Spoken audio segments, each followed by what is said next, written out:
kondisi masyarakat pada masa pandemi COVID-19.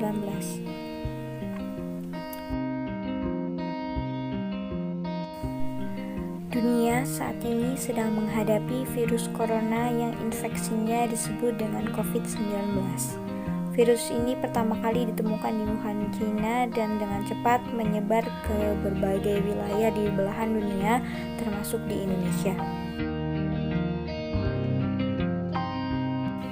Di awal kemunculannya, virus ini mendapat beragam respon dari berbagai masyarakat. Sebagian berhati-hati menerapkan pola hidup sehat, tetapi ada juga yang tidak peduli dan terkesan meremehkan. Pemerintah telah melakukan beragam upaya dalam mencegah penyebaran virus ini. Beberapa upaya yang telah dilakukan pemerintah antara lain dengan menetapkan kebijakan pembatasan sosial berskala besar atau PSBB dan adaptasi kebiasaan baru. Pelaksanaan pembatasan sosial berskala besar dilakukan melalui peliburan sekolah dan tempat kerja, pembatasan kegiatan keagamaan, pembatasan kegiatan di tempat atau fasilitas umum, pembatasan kegiatan sosial dan budaya, pembatasan moda transportasi, dan pembatasan kegiatan lainnya khusus terkait dengan aspek pertahanan dan keamanan.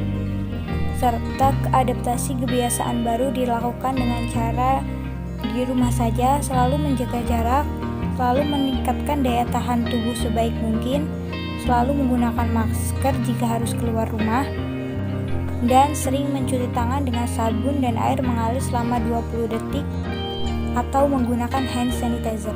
Setelah PSBB diterapkan, pelonggaran perlahan-lahan mulai diberlakukan dengan PSBB transisi.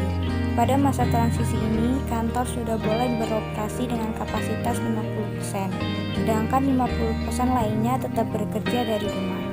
Pusat perbelanjaan pun mulai dibuka dengan protokol kesehatan yang ketat. Pada awal tahun 2021, PSBB transisi digantikan dengan adanya pemberlakuan pembatasan kegiatan masyarakat atau PPKM.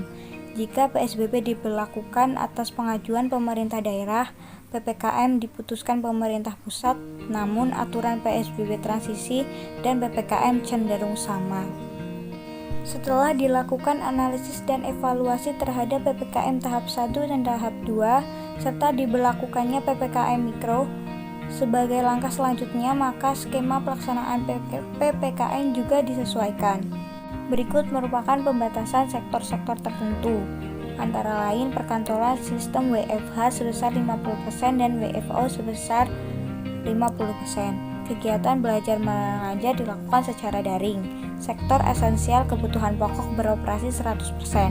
Kegiatan restoran dine-in 50%, kapasitas tempat ibadah 50%, fasilitas sosial budaya dihentikan sementara, jam operasional pusat perbelanjaan atau mal sampai pukul 21.00 waktu Indonesia Barat, kegiatan konstruksi beroperasi 100%, dan yang terakhir dilakukan pengaturan kapasitas dan jam operasional transportasi umum. Pandemi COVID-19 tidak hanya berdampak pada kesehatan, tetapi juga mempengaruhi kondisi perekonomian, pendidikan, dan kehidupan sosial masyarakat Indonesia. Menurunnya berbagai aktivitas masyarakat akibat pandemi COVID juga berdampak pada kondisi sosial masyarakat seperti kemiskinan dan pengangguran.